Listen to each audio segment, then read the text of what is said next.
Cheguei em casa e encontrei meu pai chorando. Sua mãe foi embora, filha. Ela descobriu o que eu fiz e foi embora. Quando meu pai disse o que ele fez, eu mesma quis mandar ele embora. A chave girou na fechadura com a mesma facilidade de sempre, mas ao empurrar a porta, um silêncio estranho me recebeu. Não era o silêncio de uma casa vazia. Era um silêncio pesado, carregado de algo que eu não sabia nomear. A nossa casa, normalmente preenchida pelo som da televisão ligada no noticiário ou pelo cheiro do bolo de fubá da minha mãe, estava muda e fria. Foi então que eu o vi. Meu pai, Joaquim. O meu herói, o homem mais forte que eu conhecia, estava sentado na sua poltrona preferida, com os cotovelos apoiados nos joelhos e o rosto escondido nas mãos. Seus ombros tremiam e um som baixo, um soluço cortado, quebrava a quietude do ambiente. Meu coração gelou. Corri até ele, jogando minha bolsa no sofá sem me importar onde ela caísse. Pai, o que aconteceu? Cadê a mãe? O senhor está bem? Ele levantou o rosto e a visão partiu meu coração em 1000 pedaços. Seus olhos, geralmente tão vivos e cheios de brincadeira, estavam vermelhos e inchados, banhados em lágrimas que escorriam sem vergonha por suas bochechas. Ele tentou falar, mas sua voz era apenas um sussurro rouco, embargado pela dor. Sua mãe foi embora, filha. Ela descobriu o que eu fiz e foi embora. Fiquei parada, tentando processar a frase. Minha mãe? Jerosa. A minha mãe de 70 anos? A mulher que dedicou cada segundo da sua vida a esse homem, a essa casa? A mulher que o amava com uma devoção que eu nunca vi em nenhum outro casal? Impossível. Era uma piada. Só podia ser. Uma piada de muito mau gosto. Como assim foi embora? Foi para casa da tia Cida? Ela passou mal? Aconteceu alguma coisa com a vovó? Eu disparei as perguntas, buscando qualquer outra explicação que não fosse a que as palavras dele sugeriam. Meu pai balançou a cabeça negativamente, o desespero estampado em seu rosto. Não, filha. Ela foi embora de verdade, pegou uma mala com algumas roupas e saiu. Disse que não queria mais olhar na minha cara. Mas por quê? Eu insisti, minha voz começando a tremer. O que o senhor fez, pai? Pelo amor de Deus, o que poderia ser tão grave a ponto de fazer a mamãe, depois de 50 anos de casada, ir embora desse jeito? Ele desviou o olhar, encarando um ponto vazio na parede. Parecia ter envelhecido 10 anos em poucas horas. A culpa pesava sobre ele como uma rocha, curvando suas costas, roubando a cor de seu rosto. Ver meu pai naquele estado era torturante, mas a imagem da minha mãe, uma senhora de 70 anos, saindo de casa com uma mala na mão, era ainda pior. O que poderia ter quebrado o espírito daquela mulher que sempre foi a fortaleza da nossa família? Lembrei-me de como ela sempre cuidou dele, de como seus olhos brilhavam quando ele chegava de suas longas viagens de negócios. Ela preparava suas comidas favoritas, deixava sua roupa sempre impecável e ouvia suas histórias com uma admiração quase infantil. O seu pai é um homem muito trabalhador, minha filha.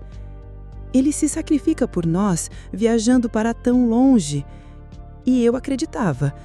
Todos nós acreditávamos. Eu não podia acreditar que a minha mãe, Jerosa, uma mulher que amou meu pai com todas as suas forças e lhe foi fiel a vida inteira, havia simplesmente desaparecido. Ela era a cola que nos unia. Sem ela, a casa era só um amontoado de tijolos e móveis. Pai, o senhor precisa me contar. Minha voz agora firme, misturando preocupação com uma raiva que começava a borbulhar dentro de mim. O que o senhor fez? Ele respirou fundo, o som sibilante enchendo o silêncio. Seus olhos encontraram os meus, e neles eu vi uma vergonha tão profunda, tão avassaladora, que por um segundo eu quase tive pena. Mas a preocupação com a minha mãe era maior. Eu não fui o homem que vocês pensavam que eu era. Ele começou, a voz trêmula. Eu não fui o marido que a sua mãe merecia. Um nó se formou na minha garganta. Eu não queria ouvir. Parte de mim queria tapar os ouvidos e sair correndo.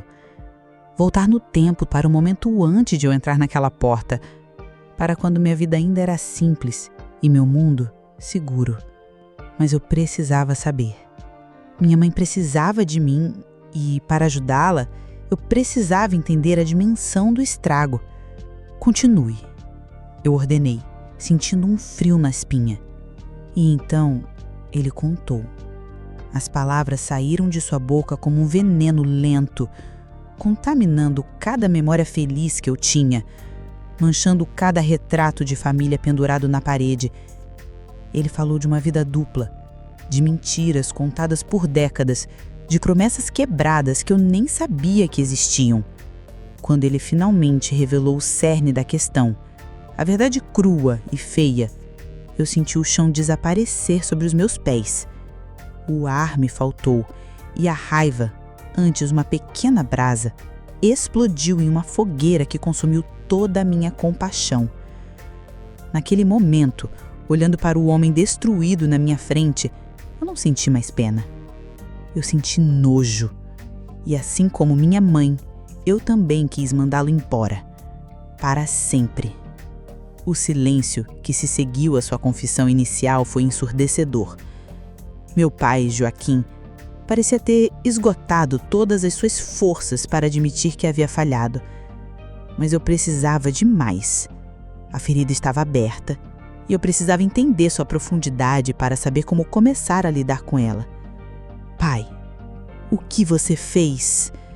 Repeti, minha voz soando fria e estranha aos meus próprios ouvidos. Não me venha com meias palavras. A mamãe foi embora. Eu mereço saber a verdade, toda ela. Ele me olhou e pela primeira vez na vida vi medo nos olhos dele. Medo de mim. Ele se ajeitou na poltrona, o corpo encolhido, como se esperasse um golpe. Sua mãe não era...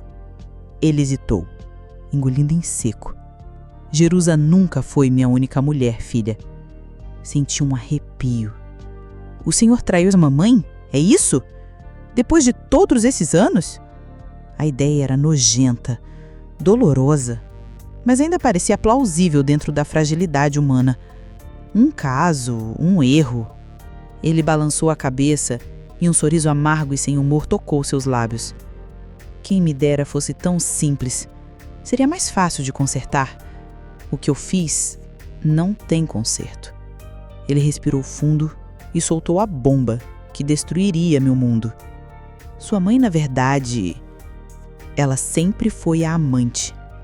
A palavra ficou pairando entre nós. Amante. Uma palavra feia, suja, que não combinava em nada com a minha mãe. Minha mãe, Jerusa, era a imagem da decência, da honra, do amor familiar. Ela era uma esposa, a matriarca. Não, não aquilo. Não, eu disse, balançando a cabeça em negação. Não, o senhor está mentindo. Está confundindo as coisas. Vocês são casados há 50 anos. Eu vi as fotos, o álbum de casamento. Nós fizemos uma festa, tivemos a bênção de um padre amigo da família, mas nunca assinamos um papel no cartório. Eu já era casado, filha. Casado no papel, com outra mulher. Senti um arrepio. O senhor traiu a mamãe? É isso? Depois de todos esses anos? A ideia era nojenta, dolorosa, mas ainda parecia plausível dentro da fragilidade humana. Um caso, um erro. Ele balançou a cabeça e um sorriso amargo e sem humor tocou seus lábios. Quem me dera fosse tão simples. Seria mais fácil de consertar. O que eu fiz não tem conserto. Ele respirou fundo e soltou a bomba que destruiria meu mundo. Sua mãe, na verdade, ela sempre foi a amante. A palavra ficou pairando Amante. Uma palavra feia, suja, que não combinava em nada com a minha mãe. Minha mãe, Jerusa, era a imagem da decência, da honra, do amor familiar. Ela era uma esposa, a matriarca. Não, não aquilo. Não. O senhor está mentindo. Está confundindo as coisas. Vocês são casados há 50 anos. Eu vi as fotos, o álbum de casamento. Nós fizemos uma festa. Tivemos a bênção de um padre amigo da família. Mas nunca assinamos um papel no cartório. Eu já era casado, filha. Casado no papel, com outra mulher. Senti um arrepio. Outra família? Perguntei, a voz um fio. Ele assentiu, sem coragem de me encarar. Eu tenho outra esposa. O nome dela é Josiane. E eu tenho outros filhos. Aquilo foi como um soco no estômago. Eu não era filha única. Minha vida inteira. A estrutura da minha identidade era uma farsa. Eu tinha irmãos que não conhecia, uma madrasta que era, na verdade, a esposa legítima. E minha mãe, minha pobre mãe, era outra. Como? Eu sussurrei, mais para mim mesma do que para ele. Como o senhor pôde fazer isso? Com ela, comigo? Eu era jovem e estúpido quando tudo começou. Eu me casei com Josiane por pressão da minha família. Era um arranjo. Mas então eu conheci a sua mãe e me apaixonei de verdade. Eu nunca amei ninguém como amei a Jerusa. Mas eu fui covarde. Não tive coragem de desfazer o primeiro casamento, de enfrentar o escândalo. Então eu tentei ter as duas coisas. Criei um mundo aqui e outro lá. As viagens de negócios eram, na verdade, ele voltando para sua outra casa, para sua outra família. Ele vivia duas vidas. E nós, suas vítimas, não fazíamos a menor ideia. Minha mãe passou 50 anos acreditando ser a esposa amada, quando para o resto do mundo, para a lei, ela não passava de um segredo. E como ela descobriu? Depois de tanto tempo, por que agora? Eu exigi saber, a raiva crescendo e sufocando a dor. Josiane, a minha esposa, ela sempre foi desconfiada, mas nunca teve provas. Recentemente, um conhecido em comum me viu com sua mãe em um restaurante durante uma de nossas raras saídas. Ele não sabia da história e comentou com um parente dela. A história foi passando de um para o outro até chegar aos ouvidos dela. Ela me colocou contra a parede. E eu não pude mais negar. Ele descreveu a cena. A outra mulher, Josiane, exigindo a verdade. E ele, encurralado, confessou. Mas a pior parte ainda estava por vir. Eu tinha que contar para sua mãe. Ele continuou, a voz embargada. Josiane me deu um ultimato. Ou eu contava ou ela mesma viria até aqui para contar. Eu não podia deixar que sua mãe descobrisse por outra pessoa. Então, ontem à noite, eu sentei com ela, aqui mesmo neste sofá, e contei tudo. Fechei os olhos, imaginando a cena. Minha mãe, com seus cabelos brancos e sorriso doce, sentada ao lado do homem que amava, ouvindo-o confessar que a vida inteira dela havia sido construída sobre uma mentira cruel, que o amor que ela tanto prezava era, aos olhos do mundo, clandestino. Ela ficou em silêncio por um longo tempo, disse meu pai, chorando abertamente agora. Ela não gritou, não quebrou nada, apenas me olhou com uma decepção tão profunda que eu preferia que ela tivesse me esfaqueado. Então ela se levantou, foi até o quarto, fez uma pequena mala e, antes de sair, olhou para mim e disse: "Você não tirou de mim 50 anos, Joaquim. Você tirou de si mesmo a chance de ter sido um homem de verdade." E então ela saiu. Aquelas palavras, a dignidade da minha mãe em meio à maior humilhação de sua vida, me encheram de um orgulho doloroso. Ela era mais forte do que ele jamais seria. A minha raiva agora tinha um foco claro. Não era apenas pela mentira, mas pela covardia dele.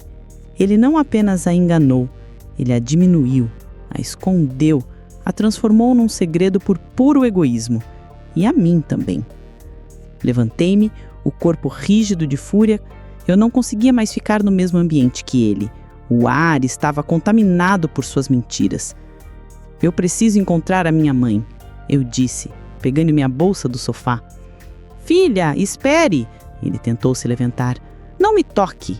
Eu gritei, recuando. Não chegue perto de mim. O senhor, para mim, neste momento, é um estranho, um mentiroso que destruiu a vida da mulher mais incrível que eu conheço. Eu vou atrás dela. E o senhor fique aqui, sozinho, com a sua verdade. Virei as costas para ele e marchei em direção à porta sem olhar para trás.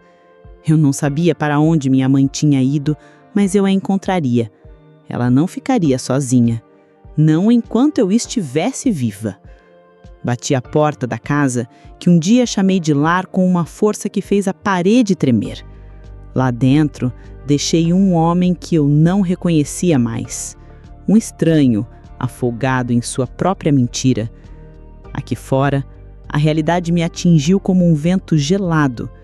Minha mãe, uma senhora de 70 anos, com o coração partido e a vida virada de cabeça para baixo, estava sozinha em algum lugar.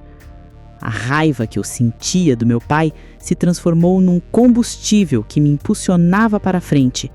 Eu precisava encontrá-la. O primeiro lugar que me veio à mente foi a casa da minha tia Cida, irmã mais nova da minha mãe. Elas sempre foram mais do que irmãs. Eram confidentes. Se havia um porto seguro no mundo para minha mãe, além de sua própria casa, que agora era uma cena de crime emocional, seria lá. Dirigi pelas ruas da cidade de forma quase automática, minha mente um turbilhão de imagens e sentimentos. Cada memória da minha infância parecia agora uma peça de teatro, uma encenação bem feita. As festas de aniversário em que meu pai aparecia no último minuto, vindo de uma viagem de negócios, trazendo o presente mais caro como se isso compensasse a ausência. As noites em que minha mãe ficava na janela, esperando o carro dele chegar, com um sorriso ansioso no rosto. Ela achava que era saudade do trabalho. Mal sabia ela que ele estava apenas cumprindo seu turno na outra vida. Que humilhação! Que dor! E eu sentia a dor dela como se fosse minha, uma faca girando no meu peito. E a raiva? A raiva era uma brasa viva, queimando qualquer pingo de compaixão que eu pudesse ter por ele. Quando cheguei na casa da tia Cida, meu coração batia descontroladamente. Toquei a campainha e minha tia abriu a porta com uma expressão de profunda tristeza. Seus olhos confirmaram tudo. Ela tá aqui, não tá, tia? Ela apenas assentiu e abriu espaço para eu entrar. E lá estava minha mãe, sentada no sofá da sala com uma xícara de chá intocada sobre a mesinha de centro. Ela não estava chorando. Seu rosto estava cansado, marcado por uma dor antiga, mas seus olhos, apesar de tristes, tinham uma firmeza que me surpreendeu. Ela parecia menor, mais frágil, mas não estava quebrada. Havia uma dignidade nela que era quase desafiadora. Corri até ela e a abracei, com toda a força que tinha, como se pudesse, com meu abraço, juntar os pedaços do mundo dela. Ela me abraçou de volta e senti seu corpo tremer por um instante. Ficamos assim, em silêncio, por um longo tempo. Era o reconhecimento mútuo da nossa dor compartilhada. Eu sinto muito, mãe. Eu sinto tanto, eu sussurrei em seu cabelo. Ela se afastou um pouco, segurando meu rosto entre suas mãos quentes. Você não tem culpa de nada, minha filha. Nenhuma. Eu vou acabar com ele, disse, a raiva voltando com tudo. Nós vamos entrar na justiça, vamos expor o que ele fez. Ele não pode sair impune. Minha mãe me olhou com uma calma que me desarmou. E o que isso nos traria, filha? Mais dor? Mais humilhação pública? Não, vingança não limpa a sujeira, apenas a espalha. Então o que vamos fazer? Vamos simplesmente deixar para lá? Deixar que ele continue com a outra vida dele como se nada tivesse acontecido? Perguntei, incrédula. Foi então que ela me disse algo que eu jamais esperaria. Seus olhos fixaram-se nos meus e sua voz, embora suave, carregava o peso do aço. Eu vou conhecer a outra esposa dele. Eu fiquei boquiaberta. Achei que não tinha ouvido direito. O quê? Mãe, a senhora ficou louca? Pra quê? Pra brigar com a mulher? Pra se humilhar ainda mais? Ela não tem culpa de nada. A culpa é toda dele. Eu sei que ela não tem culpa, respondeu minha mãe impaciente. É exatamente por isso que eu preciso ir. Aquela mulher, Josiane, como ele disse que se chama, ela foi enganada por tanto tempo quanto eu. Ela viveu uma mentira, assim como nós. Ela não é minha inimiga. Joaquim é o nosso problema em comum. Eu não conseguia entender a lógica dela. Parecia uma autoflagelação, uma busca por mais sofrimento. Não faça isso, mãe. Por favor, eu implorei. Fique aqui, vamos cuidar da senhora. Vamos recomeçar, só nós duas. Esqueça essa gente. Eu não posso esquecer, filha. Disse ela e, pela primeira vez, vi uma lágrima solitária escorrer por sua bochecha. Ela limpou rapidamente. Eu preciso entender. Eu preciso olhar nos olhos da mulher com quem dividi um marido por 50 anos sem saber. Não é sobre vingança nem sobre ódio. É sobre fechar essa porta. É de mulher para mulher. Eu preciso adverti-la. Contar a minha versão. Ela precisa saber que a vida que ela também achava que tinha não era inteira. Nós duas fomos vítimas do mesmo homem. Talvez, só talvez, juntas possamos encontrar algum tipo de paz. Olhei para minha mãe e vi uma força que eu não sabia que existia. Em seu momento de maior dor e traição, ela não pensava em si mesma, mas na outra mulher que também era vítima. Ela transcendia a raiva e buscava uma conexão, um encerramento em seus próprios termos. Era uma atitude de uma coragem imensa. Eu percebi que não adiantaria discutir. Sua decisão estava tomada, gravada em sua alma. Tentar impedi-la seria inútil e desrespeitoso com a sua dor. Se aquele era o caminho que ela precisava trilhar para encontrar a paz, quem era eu para ficar em seu caminho? Mas eu não a deixaria fazer aquilo sozinha. Respirei fundo, engolindo meu medo e minha raiva. Olhei para ela e assenti. Tudo bem, mãe, eu disse, minha voz finalmente firme. Eu não vou tentar convencer a senhora do contrário.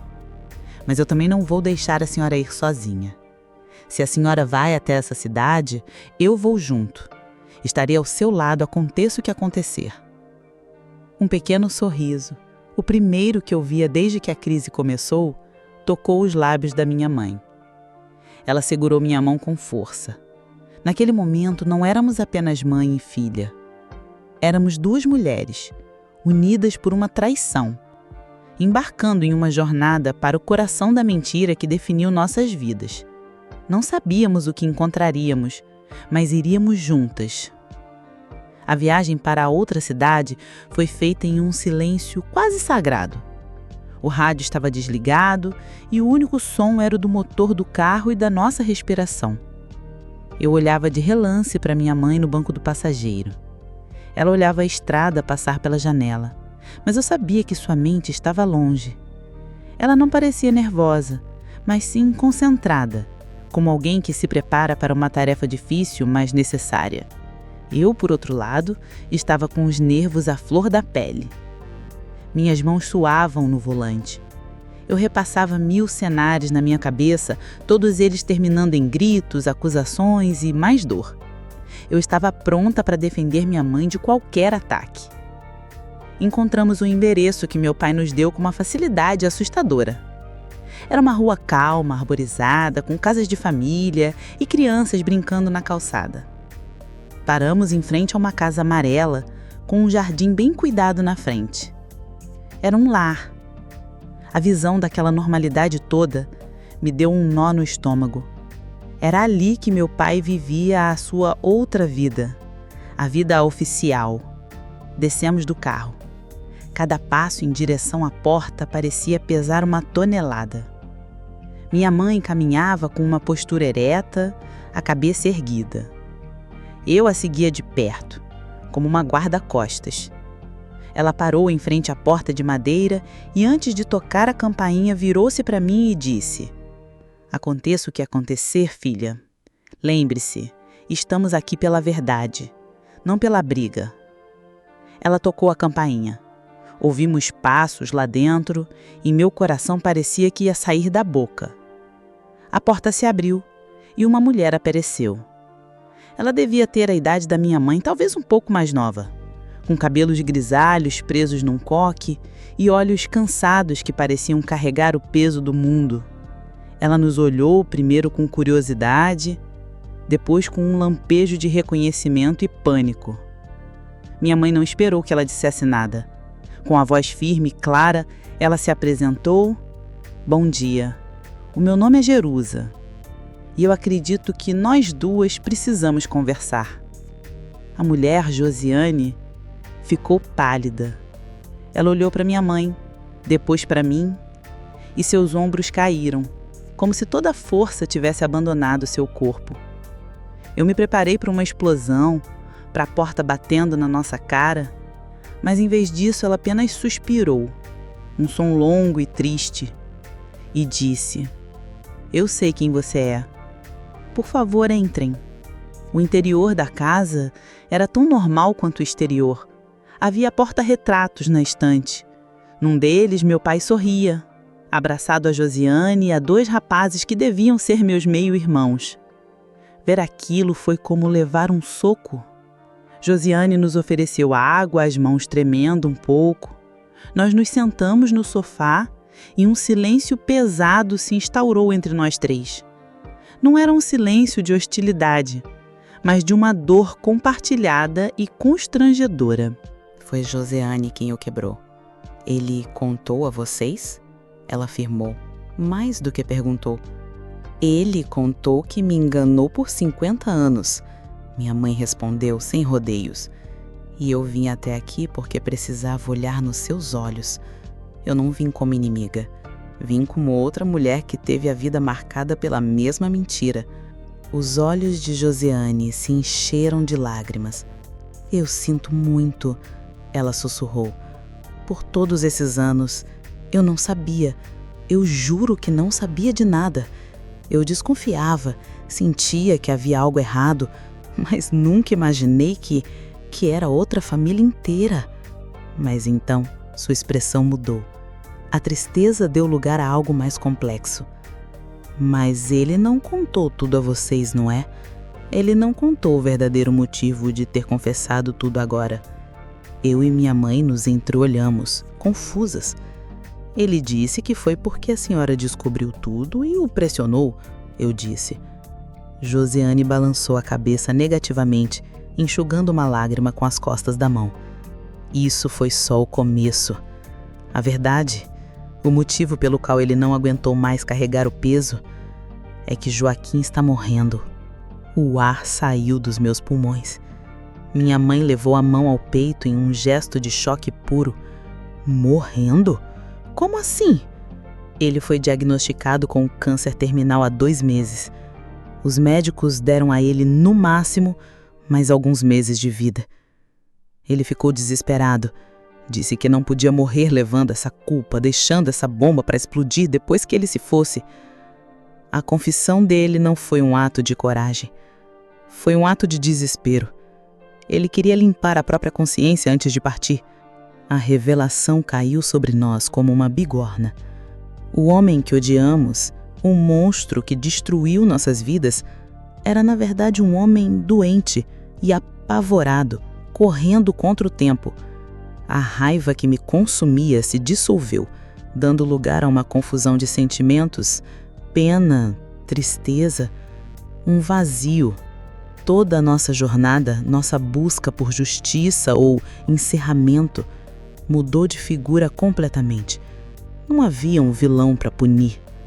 Havia apenas a tragédia, a bagunça deixada para trás por um homem fraco. Minha mãe, a mulher que foi traída por uma vida inteira, começou a chorar, mas não era um choro de raiva ou de tristeza pela traição.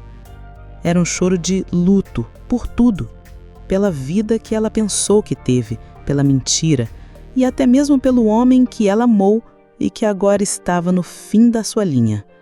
Naquele momento, naquela sala de estar estranha, algo incrível aconteceu.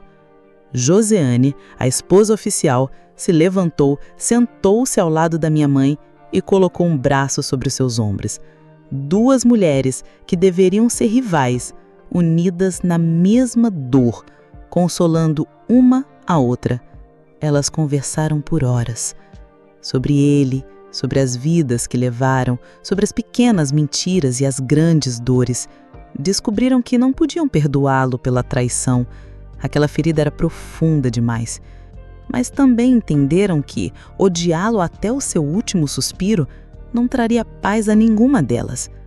No final daquele dia, elas tomaram uma decisão. Uma decisão que não era sobre vingança, nem sobre perdão. Era sobre superação. Elas concordaram em ajudar a cuidar dele em seus últimos meses. Não como esposas amorosas, mas como enfermeiras de uma história que precisava de um fim digno. Fariam isso não por ele, mas por elas mesmas, para fechar o ciclo sem o veneno do ódio. E foi o que fizemos. Nos meses seguintes, eu vi minha mãe e Joseane, duas mulheres de uma força extraordinária, se revezarem para cuidar do homem que as quebrou. Elas o trataram com compaixão, mas sem a ilusão do amor. Foi a vingança mais estranha e mais nobre que eu poderia imaginar. A vingança de escolher a paz em vez da guerra. De mostrar que a dignidade delas era maior do que a mentira dele. Elas não o perdoaram, mas o ajudaram a partir, e ao fazerem isso, libertaram a si mesmas para poder finalmente seguir em frente.